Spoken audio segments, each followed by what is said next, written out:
lantai 2 Gedung Serambi Indonesia Tanjung Permai di batas kota. Syederalun kembali lagi bersama saya Tia Andalusia. Dan saat sekarang ini Syederalun seperti yang sudah saya janjikan bahwa kita bakal berbincang-bincang bersama Kantor Pelayanan Pajak atau KPP Pratama Aceh Besar. Dan Syederalun, tema kita hari ini adalah Undang-Undang Nomor 7 Tahun 2021 tentang harmonisasi peraturan perpajakan. Nah, Syederalun, saat ini pajak memiliki peranan penting bagi negara Indonesia karena hampir 80% sumber penerimaan negara dalam APBN atau Anggaran Pendapatan dan Belanja Negara berasal dari sektor perpajakan. Dan Syederalun, banyak manfaat yang dapat kita rasakan dari sektor pajak seperti adanya dana BOS atau bantuan operasional sekolah, terus juga sekolah gratis, subsidi kesehatan, subsidi pertanian, terus juga ada subsidi BBM, pembangunan dan juga perawatan infrastruktur. Bahkan Syederalun, saat pandemi COVID-19 sekarang ini, tentunya negara harus mengeluarkan dana untuk menangani virus tersebut yang berupa kenaikan anggaran kesehatan serta dana untuk menggerakkan kembali roda perekonomian yang sempat mati suri akibat pandemi yang sudah berjalan selama lebih kurang 2 tahun ini. Nah, Syederalun, sebagian besar berasal dari gotong royong rakyat Indonesia berupa pembayaran pajak. Nah, Syederalun, sebelum kita mulai sosialisasi peraturan terbaru dari kantor pajak, ada baiknya kita perkenalkan dulu narasumber yang sudah hadir di studio Serambi FM ya. Dan luar biasa hari ini cerah-cerah sekali wajah-wajah narasumber kita, walaupun mereka pastinya ya punya kesibukan, punya aktivitas yang luar biasa, tapi sempat menyempatkan diri datang ke studio Serambi Indonesia.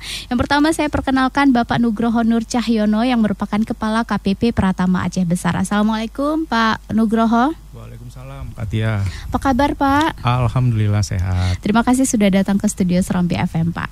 Kemudian ada Ibu Intan Saputri dan juga Bapak Dori Endrizal yang merupakan fungsional penyuluh pajak di KPP Pratama Aceh Besar. Assalamualaikum Bu Intan dan juga Pak Dori. Waalaikumsalam Kak Tia. Apa kabar? Alhamdulillah sehat Kak. Terima kasih sudah datang ke studio Serambi FM ya. Mudah-mudahan hari ini juga bisa memberikan informasi yang luar biasa untuk Syederalun mengenai pajak tentunya, dan khususnya Undang-Undang Nomor 7 Tahun 2021 tentang harmonisasi peraturan perpajakan. Dan Syederalun, untuk Anda yang ingin berinteraktif seperti biasa kami membuka line-nya yaitu di 0811 689020, bisa telepon dan juga WhatsApp. Kami tunggu pertanyaannya ya. Oke, Syederalun, kami juga live di Facebook Radio Serambi FM Banda Aceh, terus juga Facebook serambinews.com, Facebook Serambi On TV dan seluruh Facebook Serambi Group. Dan jika Anda sedang menonton kemudian juga ingin bertanya, silahkan tuliskan pertanyaan Anda via kolom komentar. Insya Allah nanti bakal dijawab juga oleh narasumber yang luar biasa yang sudah hadir di studio Serambi FM. Dan kita juga live streaming di www.serambifm.com. Baik, nah baru-baru ini pemerintah telah mengesahkan Undang-Undang Nomor 7 Tahun 2021 tentang harmonisasi peraturan perpajakan atau HPP pada tanggal 29 Oktober 2021 lalu. Nah, kita mau tahu juga ya lebih lanjut apa itu sebenarnya Undang-Undang HPP dan apa yang menjadi latar belakang terbitnya aturan itu. Silakan Pak Nugroho untuk menjelaskan dan juga memberikan gambaran mengenai Undang-Undang HPP ini, Pak. Jadi gini, ini Undang-Undang HPP ini kalau kepanjangannya adalah Undang-Undang Harmonisasi Peraturan Perpajakan. Ya. Jadi baru diundangkan tanggal 29 Oktober 2021 Kak Tia. Mungkin yang jadi pertanyaan, apa sih Undang-Undang HPP gitu ya? Iya. Jadi Undang-Undang HPP ini boleh dibilang merupakan keberlanjutan dari proses reformasi yang dilakukan di Direktorat Jenderal Pajak terkait reformasi perpajakan. Iya. Jadi ini boleh dibilang sebagai tonggak sejarah baru bagi sistem perpajakan di Indonesia. Karena kalau kita melihat negara yang maju Kak Tia, itu adalah negara yang bisa mandiri. Nah, negara yang mandiri itu seperti apa? Yaitu negara yang didukung oleh kemandirian di aspek perpajakan. Jadi Undang-Undang HPP itu lahirnya dari itu. Jadi proses reformasi perpajakan yang berkelanjutan.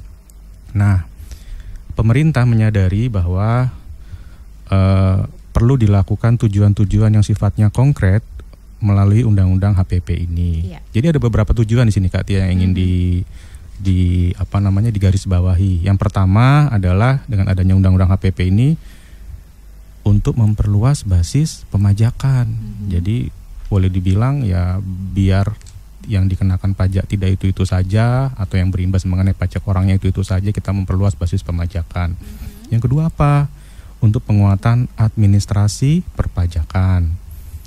Yang tidak kalah pentingnya juga untuk menciptakan keadilan, kesetaraan, dan kepastian hukum yang sama. Dan yang tidak kalah pentingnya, mungkin ini yang menarik juga, adalah melindungi masyarakat yang berpenghasilan menengah ke bawah, atau dalam hal ini pelaku UMKM.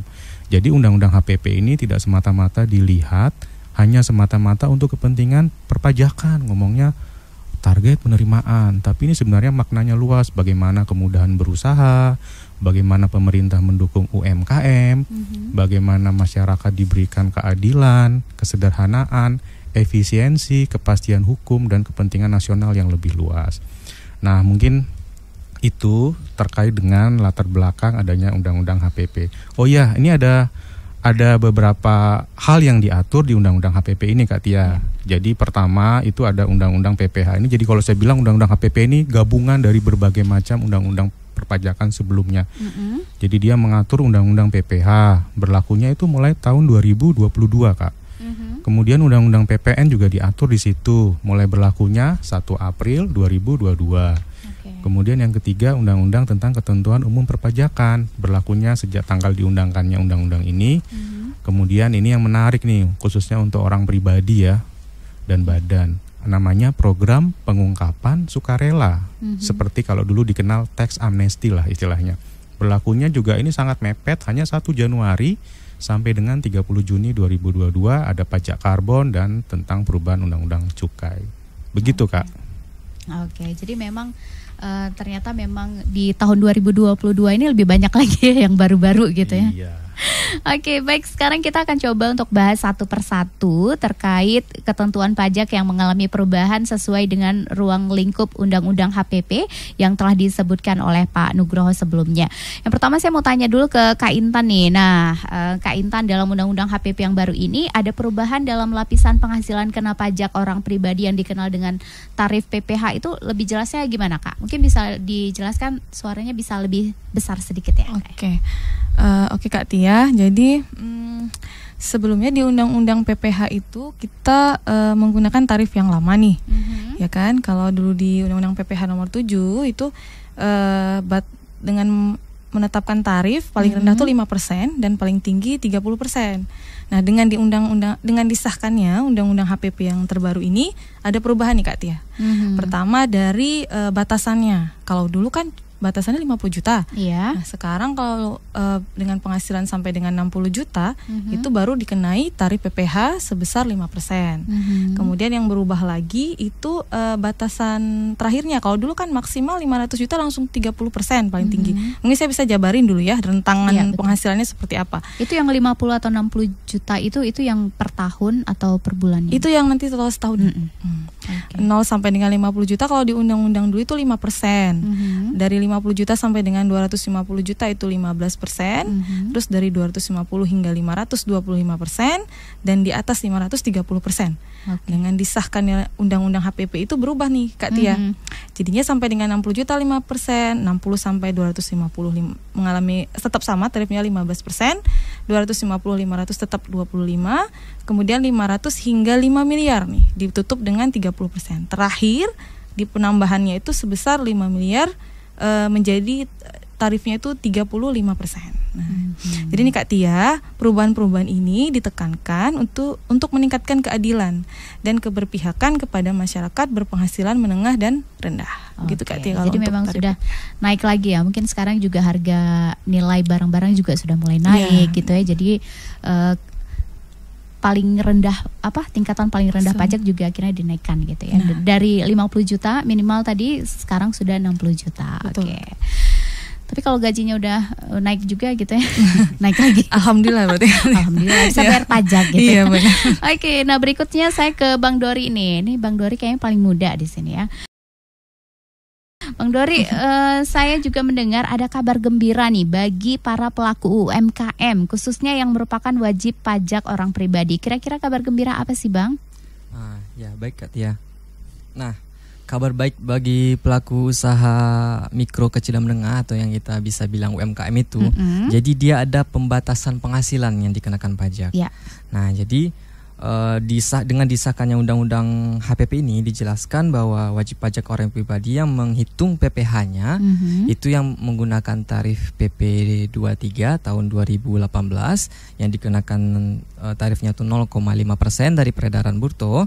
Nah, jadi kalau misalkan nanti di tahun 2022 sampai dengan penghasilan 500 juta selama 1 tahun itu tidak dikenakan pajak gitu atas usaha dia yang dikenakan PP tarif 23 tahun 2018 gitu. Jadi kalau misalkan bisa saya kasih skemanya seperti ini Kak Tia. Jadi kita ibaratkan penghasilan si A gitu kan, selama 1 bulan peredaran brutonya 100 juta gitu. Kalau misalkan rata-rata 100 juta selama 1 tahun itu kan 1,2 miliar, betul kan ya? Kita kali 12. Nah, penghasilan 5 bulan pertama itu tidak dikenakan pajak gitu, tidak dikenakan PP 23 namanya, tarif pajak 0,5% ya. Yang sebelumnya itu sebelum PP 23 itu ada PP 46 1%. Nah, jadi 5 bulan pertama dia itu tidak dikenakan pajak gitu. Nah, di bulan ke-6 dan seterusnya itu baru dikenakan pajaknya. Seperti itu Kak Tia, lebih kurang terkait tarif perpajakan bagi pelaku usaha UMKM. Itu kalau yang 5 bulan pertama misalnya seperti Bung Dori katakan tadi nggak dikenakan pajak, itu untuk yang pelaku baru atau pelaku lama dan setiap tahunnya gitu? Itu dikenakan bagi setiap wajib pajak. Setiap wajib gitu. pajak. Mau dia baru terdaftar ataupun sudah lama dengan syarat penghasilannya selama 1 tahun itu tidak melebihi 500 juta. Oke. Jadi sangat menarik ya pastinya ya Bang Dori ya. Dan sebagaimana kita ketahui juga sebagian masyarakat kita ini kan memiliki usaha di sektor UMKM. Betul Mungkin sekali. Bung Dori juga bisa memberikan ilustrasinya agar masyarakat bisa paham juga nih Bung Dori. Dan juga mengerti tentang ketentuan batasan 500 juta itu yang tidak kena pajak. Nah, jadi gini, yang tadi saya katakan itu kan penghasilannya rata-rata lah kita taruh selama 1 bulan itu 100 juta kotornya gitu kan ya. Nah, kalau berdasarkan PP 23 itu dikenakan atas penghasilan kotor gitu, bukan penghasilan bersihnya. Kalau misalkan dia pelaku usaha kelontong atau kedai kopi, nah kita lihat penghasilan kotornya. Nah, taruhlah misalkan penghasilan 100 juta selama 1 bulan. Kita kali 12 berarti kan 1,2 miliar nih. Nah, 5 bulan pertama kalau misalkan emang rata-ratanya penghasilan 100 juta, itu tidak dikenakan pajaknya, PP 23-nya itu yang 0,5%.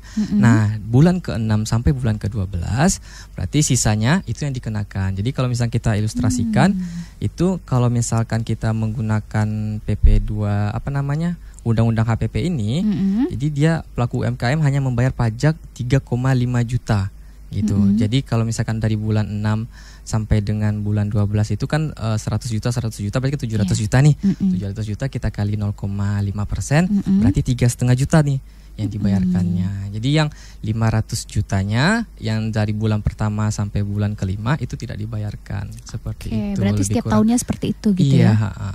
Wah, luar biasa. Dan 3,5 juta itu ya dari bulan ke-6 sampai bulan 12. Betul itu ya. Sekali. Cuma segitu gitu. Dibandingkan yang 100 juta gitu ya setiap bulannya.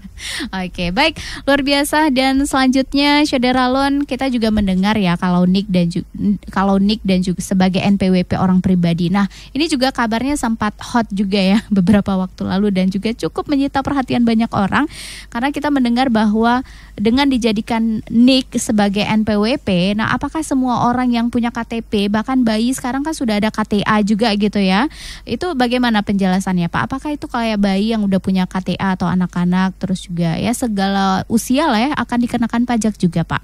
Terus mungkin Pak Nugroho bisa memberikan pencerahan atas berita ini, apakah berita ini up to date Pak? Benar? Ya ini yang menarik ya. Jadi kalau kita mendengar isu-isu terbaru di media sosial ya kan berseliweran di mungkin di media-media medsos. Hati-hati sekarang ya kan. NPWP menyasar pakai NIK loh gitu ya. Wah, ini hati-hati nih. Jadi mungkin saya perlu sampaikan di sini ke pendengar Serambi FM ya. Jadi tidak seperti itu. Jadi boleh saya katakan itu hoax ya. Bu Menteri juga udah keluar-keluar tuh di koran, di media-media bahwa ini kita mengambil, kalau saya bilang best practice itu apa ya, contoh di negara lain, Kak Tia. Jadi di negara lain tuh boleh dibilang satu nomor identitas itu boleh dibilang berlaku untuk semua kepentingan. Jadi kalau di kita kan ada SIM, ada KTP, ya kan, ada NPWP, ada apa lagi tuh, kartu BPJS barangkali ya. Nah mungkin kedepannya akan terintegrasi. Nah pajak memulainya gini Kak Tia. Jadi sekarang dengan berlakunya undang-undang HPP ini, pajak ingin membuat lebih simpel lagi. Jadi dengan adanya NIK itu tanda kutip dipersamakan dengan memiliki NPWP. Nah yang jadi pertanyaan, ada NPWP bayar pajak dong? Enggak. Jadi perlu diperhatikan ya, NPWP itu sarana administrasi untuk membantu wajib pajak untuk menunaikan kewajiban perpajakannya. Tapi apakah dengan memiliki NPWP harus bayar pajak? Tidak. Jadi NPWP, seseorang membayar pajak itu kalau saya bilang ada dua hal, Kak Tia. Yang pertama syarat subjektifnya dan syarat objektifnya. Subjektif itu apa sih? Ya melekat kepada orang pribadi atau badan atau perusahaan. Objektifnya, nah ini objektifnya memiliki penghasilan. Nah, apakah semua memiliki penghasilan bayar pajak? Tadi udah jelasin nama Bang Dori ya, UMKM sampai dengan 500 juta nggak bayar loh, bonus tuh kan. Jadi omsetnya sampai 500 juta nggak bayar. Orang pribadi bagaimana? Kayak karyawan atau seperti apa? Penghasilannya di bawah 60 juta nggak bayar. Artinya sebenarnya nggak usah khawatir dengan adanya penggabungan NIK dianggap sebagai NPWP ini sebenarnya hal yang biasa untuk dalam rangka kedepannya lebih simpel administrasi di negara kita. Jadi ini tolong disebarluaskan nih ke pendengar semuanya bahwa isu-isu yang tadi disebutkan adanya NIK sama dengan NPWP sama dengan suruh bayar pajak, bayi sekaligus buru bayar pajak, enggak lah. Gitu Kak. Oke, luar biasa. Baik Syederalon, untuk Anda yang ingin bergabung, ingin berinteraktif, silakan di telepon dan juga WhatsApp di 0811 689020. Kita akan kembali lagi dalam talkshow bersama KPP Pratama Aceh Besar. Namun sebelumnya kita simak dulu pesan-pesan berikut ini.